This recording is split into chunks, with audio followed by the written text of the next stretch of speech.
Bem-vinda ao Pode Recomeçar, um espaço para mulheres que decidiram cuidar da pessoa mais importante da sua vida, você, com Di Segovia. Eu sou Di Segovia, psicóloga, especialista em saúde emocional, e este é um espaço para mulheres que em algum momento da vida perceberam que estavam cuidando de todos, menos de si mesmas. Você se reconhece aí? Hoje eu quero conversar sobre uma pergunta que mudou completamente a minha forma de enxergar a vida. Quando foi que você deixou de cuidar de você? E essa é uma pergunta que vem desde a época do meu tratamento oncológico, desde a época que eu recebi o diagnóstico de um tratamento oncológico. Quanta coisa mudou na minha trajetória. E eu me perguntava muito, por que eu? E aí, ao longo do tempo, uma pergunta ainda mais profunda. Quando eu deixei de cuidar da minha saúde? E eu estou perguntando agora, nesse momento, para você. Como que isso acontece na nossa trajetória? Como que nós deixamos de nos cuidar, de nos olhar? Qual o momento que nós começamos a nos distanciar da nossa essência? A partir do momento que nós nos distanciamos da nossa essência, nós começamos a adoecer. Então, a partir da infância, onde nós passamos por várias experiências com os nossos pais, aliás, o nosso primeiro convívio, com o outro, o nosso primeiro espelho, são as pessoas responsáveis, os nossos pais, a nossa família. Então, a partir daí, a partir de toda essa experiência, nós vamos aprendendo aos poucos, principalmente com as atitudes, e vamos aí, no decorrer do tempo, tendo ferramentas para poder lidar com o mundo, para poder lidar com as coisas, com as adversidades, mas o que nós aprendemos aí na nossa primeira infância é algo que vai marcar muito pelo resto da vida, porque é o primeiro modelo que nós temos. Então, pensando nessa infância, na necessidade de agradar também, porque muitas vezes nós começamos a aprender que quando nós fazemos o certo, quando nós fazemos algo bom, nós somos recompensados. E muitas vezes essa necessidade, ela é um pouco deturbada dentro desse processo. Nem sempre nós recebemos um elogio, nós recebemos uma recompensa quando nós fazemos algo bom. Então, muitas vezes, esse gatilho, essa necessidade, ela vai aumentando cada vez mais. Porque essa recompensa acaba sendo tão escassa, mas ela é tão boa quando ela acontece, que eu fico o tempo todo querendo fazer algo bom. E muitas vezes a gente precisa pensar nas crenças. O que a nossa família, o que nossos pais nos ensinam? Olha, filha, se você não for legal, se você não fizer tudo certo, se você não fizer de tal jeito, você não vai ser feliz. Ninguém vai gostar de você. Então, isso acaba reforçando muito essa necessidade. E pensando também na questão cultural da própria mulher. Ainda, que a mulher, ela sempre foi criada para ser uma boa esposa, para ser uma boa mãe, para ser uma dona do lar, né? uma pessoa que cuida da sua família. Então, ela tem essa função cultural de estar aí, né, de ser a base, de ser a fortaleza. É isso que você se lembra, por exemplo, da sua avó, você se lembra da sua mãe, que muitas mulheres, há uns anos atrás, não se pensava em trabalhar fora, porque o foco era a família e os filhos. Então, se casava muito cedo. A grande maioria não pensava em carreira, em estudar, então vivia para isso. Então, ainda está muito intrínseco tudo isso, dentro da nossa sociedade, dentro da nossa cultura, como a gente já falou, a maternidade. E aí, de uns anos para cá, veio essa questão cultural muito forte do trabalho, da valorização, dos direitos da mulher, que ela pode trabalhar também, que ela pode se desenvolver, que ela pode ter uma carreira. Então, encontramos mulheres em vários postos de trabalho, até presidentes da República, mulheres, que era uma coisa impensável no século passado. Então, a gente precisa, no início do século, né? Então, quanta evolução. Inclusive, se você for pensar, todo o decorrer desse processo foi tão rápido que a gente não conseguiu nem processar direito. Então, a gente tem que ter cuidado que praticamente nós somos de um extremo para o outro. Então, do momento que a mulher praticamente não aparecia, ela era criada para ser uma boa mãe, uma boa esposa, de repente, hoje ela é cobrada também para ser uma ótima profissional, para ter uma carreira de sucesso. E como conciliar tudo isso? Como conciliar a família, como conciliar os negócios, como conciliar o trabalho, como conciliar os estudos. E aí também vem o perfeccionismo, porque eu tenho que ser boa em tudo. Eu tenho que ser uma ótima mãe, eu tenho que ser uma ótima esposa, eu tenho que ser uma ótima funcionária. E quando que eu tenho tempo de verdade de cuidar de mim, de cuidar da minha saúde emocional, de cuidar do meu corpo? Ou eu faço isso no automático, às vezes eu até faço, né? A gente dá uma caminhadinha, faz um alongamento no início da manhã e tá tudo certo, porque muitas vezes no tempo livre ela tenta descansar um pouco. Então, nós começamos a adoecer quando nos distanciamos de nós mesmas, e isso a gente vai se perdendo dentro do dia a dia. A realidade, a rotina, ela vai engolindo tudo isso. Então, nós vamos nos distanciando da nossa essência, do que realmente somos, da nossa alma. E tudo cai no automático. Tudo cai no automático, né? Então, eu vou sair cedo, vou acordar cedo, vou arrumar as crianças, preparar o café da manhã, e lembrando que nós estamos falando de família, hoje nós temos vários tipos de família, e principalmente um grande aumento que se separaram, que estão solas, mães solas. Então a gente precisa ter muito cuidado. Eu atendi, né, tem algumas pacientes nesse perfil, né, que só depende delas. Então, acordar cedo, fazer o café da manhã, pensar, né, como que vai ser estruturar o dia daqueles filhos, sair para trabalhar, porque ela precisa trabalhar, porque a pensão não é o suficiente para que consiga ter um nível de vida que possa garantir, né, uma qualidade de vida para os filhos, e a preocupação também no trabalho, né, que ela tem receio, porque ela depende daquele trabalho para pagar suas contas, para pagar, para ajudar a pagar o colégio dos filhos, para manter a casa. Então é muita pressão, é muito estresse. Então ela precisa ter muitas habilidades, precisa ter muita disciplina para conseguir se cuidar. Então, são sinais importantes que a gente precisa ter cuidado.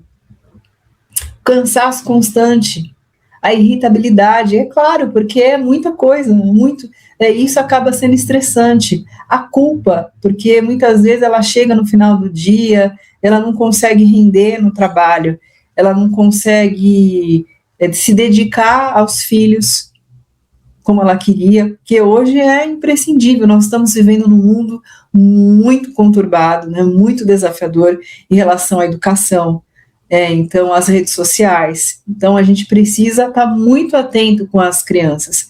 Antigamente, se você tivesse os filhos dentro de casa, é o suficiente. No máximo você se preocupar com algum programa de televisão que ele pudesse estar vendo, mas muito difícil, porque muitas vezes os programas de TV, assim, que eram impróprios para menores, geralmente eram à noite, e você estava aí, você estava atenta, e as crianças iam dormir cedo. Hoje não.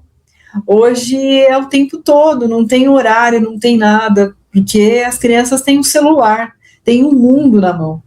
Então é muito difícil você ter esse tempo para você poder estar junto, para você poder explicar para aquela criança o que está acontecendo, o que é certo, o que é errado, e é muito difícil, e muitas vezes vem esse sentimento de culpa muito forte, porque o tempo passa rápido, você vê os filhos crescendo, às vezes se distanciando aí, na sua frente, mas o que fazer?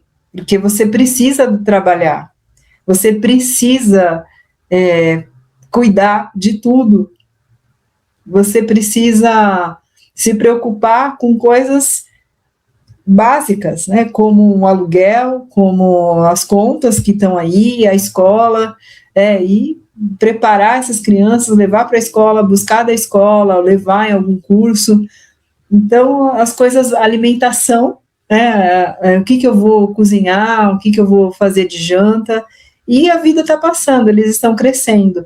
E isso causa ansiedade muito grande, vazio, porque você acaba fazendo tudo para todos, menos para você. De repente, se vendo em um trabalho que você não gosta, fazendo uma coisa que você não gosta, né? Então, uma sensação de verdade de estar vivendo no automático, e isso é horrível, porque você não é você. Você acaba criando, é como um robô, um personagem, não é você. Você acaba se distanciando tanto, né, dos seus sonhos. É só rotina no automático, e aquele trabalho que você morre de medo de perder, porque às vezes não tem nada a ver com você, mas você precisa dele para se sustentar, para pagar suas contas, né, para ajudar os filhos. Você já se sentiu assim? É uma coisa muito fora do comum que eu tô trazendo aqui, é uma coisa muito fora da realidade. Então, para a gente pensar sobre isso. E aí pensar na pessoa mais importante da sua vida, né? E aí, eu pergunto muitas vezes no início do processo terapêutico ainda, né? Assim, as pessoas ainda estão tão desconectadas, porque tem uma resposta, né? Sempre, eu falo, tem uma resposta certa. Qual é a pessoa mais importante da sua vida? E muito poucas pessoas respondem eu. Você, é meu filho, é meu marido, é minha mãe.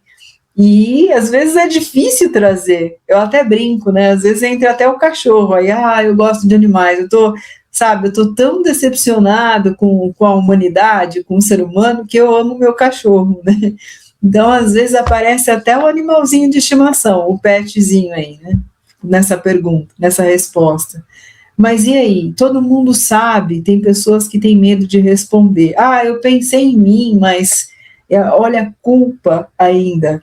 Uma culpa grande de tirar um tempo para si, de pensar em si, mas a gente precisa ter cuidado e aí, como a gente falou no início do nosso podcast, sobre a infância, sobre os primeiros anos, sobre aquela conexão com a família, sobre os primeiros modelos de vida, de o que é ser mulher, do que é ser homem, de acordo com o que nós aprendemos lá atrás.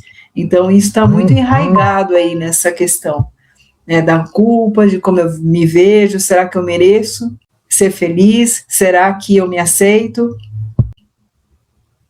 A partir do momento que você se encontra, a partir do momento que você começa a se olhar, a partir do momento que você começa a lembrar de todas as suas histórias de sucesso, né? Então imagina momentos que você conseguiu superar situações na sua casa, situações em relacionamento. Por exemplo, aí no meu caso, com o diagnóstico do câncer, olha, quando eu recebi a notícia, foi impactante, foi muito difícil. De repente, pensar que eu estava numa situação vulnerável, que eu tinha que me afastar do trabalho, que eu tinha que largar tudo, abandonar tudo e olhar para mim. Eu não pensava nisso naquele momento.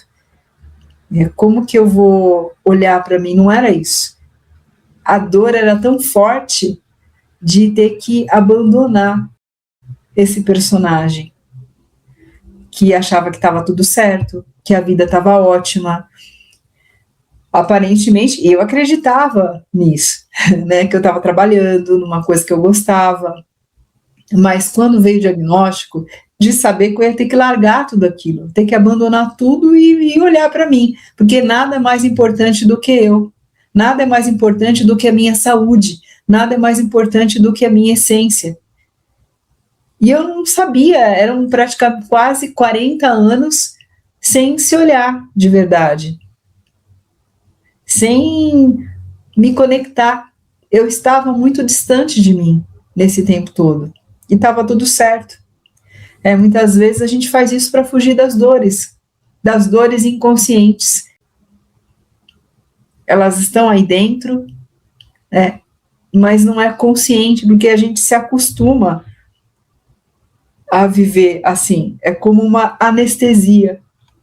Então a gente precisa ter muito cuidado com isso.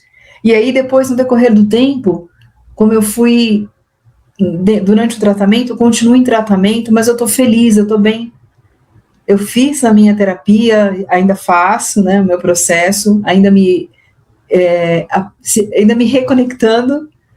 Eu cuido muito mais da minha saúde física. Hoje eu faço pilates, eu faço meus alongamentos toda manhã, eu cuido mais da minha espiritualidade, porque ficou no automático, hoje mais sentido, e me alimento melhor, com mais consciência, e isso é fantástico, e isso é o primeiro passo, os primeiros passos para você realmente conseguir ter paz, ter alegria, ter felicidade, que é o que todo mundo quer. Então, cuidar de si não é egoísmo, é responsabilidade. Escreva aí, né? Cuidar de mim não é egoísmo, é responsabilidade. Agora, existe uma técnica que se chama agenda invisível. Então, olhe para a sua agenda. Você tem agenda? Eu tenho agenda no celular, né? Tem agenda no celular, não tem erro, né? Então aparece aí os meus compromissos, né? Quando eu pego no celular, porque hoje o celular é algo assim, eu digo que, eu brinco que se a gente for assaltado, eu moro em São Paulo, né? Cidade grande, no centro de São Paulo, e se a gente for assaltado, hoje, se alguém querer te assaltar, você está no carro, você fala, olha, leva o carro, mas deixa o celular. Porque o carro, muitas vezes o carro está com seguro, enfim, né? Agora o celular, mesmo com seguro, quantas coisas você tem no celular? Dá um trabalho danado, né, para você recuperar os seus contatos, o seu trabalho está lá. Então, hoje é mais fácil o assaltante levar o carro, olha, leva tudo que você quiser, menos o celular, né? Então, a minha agenda fica no celular por causa disso. A gente não esquece. A gente esquece guarda-chuva, esquece tudo, né? Esquece roupa em algum lugar, mas celular a gente não esquece, reparou? A gente está sempre ligado no celular. Então, pergunte, quantos compromissos existem para cuidar dos outros na sua agenda? Se você não tem agenda, providencie uma. Providencie uma, física ou do celular, tem a agenda do Google, é muito prático, né? Então você pode acessar todo o celular aí, você encontra a agenda e aí você começa a marcar os seus compromissos, a programar o seu dia. Isso é fantástico, né? Isso é muito bom, isso é o primeiro passo para as coisas acontecerem, para você se organizar. Então, vejam aí, né? Se você não tem, você vai providenciar e você vai pensar, né? Agora, imagina que você, mesmo que não tenha agenda, pense, né? Quantos compromissos existem para cuidar dos outros? Está marcado aí. Agora, na minha agenda tem aí, né? Está marcado aí, né? As aulas de pilates, para não esquecer. Né, a psicoterapia está marcado, então são compromissos para mim, né? E essa pergunta, quantos compromissos tem para você, para cuidar de você, dentro da sua agenda? E se você tem a sua agenda, olha aí, olha agora, depois que acabar o nosso encontro aqui, e aí eu vou te fazer um convite. Marque um compromisso para você nessa semana. Se não tem nada, você vai marcar um compromisso para você nessa semana. Que seja tomar um sorvete, passear no parque, andar de bicicleta, o que você gosta de fazer. Aquele livro que você começou a ler e você ainda não terminou. Livro é uma coisa terrível, né? Olha, você tem que ter muita determinação para terminar, né? Quantos livros começados você começa, né, e acaba, depois eu leio, amanhã eu leio, né? Então, ter esse compromisso é muito importante. Aproveita, pode ser aí um livro que você iniciou e você não terminou, né? Então, um curso que você não terminou, que você comprou. Quantos cursos hoje que a gente compra, é muita oferta, você se empolga, é isso que eu gosto e tal, e de repente você não consegue terminar, né? Então é muito importante a gente ter esse compromisso com a gente, porque é uma coisa para nós, né? Então você está fazendo para você. Então eu quero deixar uma reflexão aqui, antes da gente encerrar. Talvez você não precise mudar toda a sua vida hoje. Talvez só precise parar de se abandonar. Porque o maior reencontro da sua vida pode ser justamente um encontro com você mesmo. Pensa nisso. Até o próximo episódio do Pode Recomeçar. Obrigado por estar comigo em mais um episódio. Se esse conteúdo fez sentido para você, compartilhe com mais uma mulher que precise recomeçar. Até o próximo Pode Recomeçar.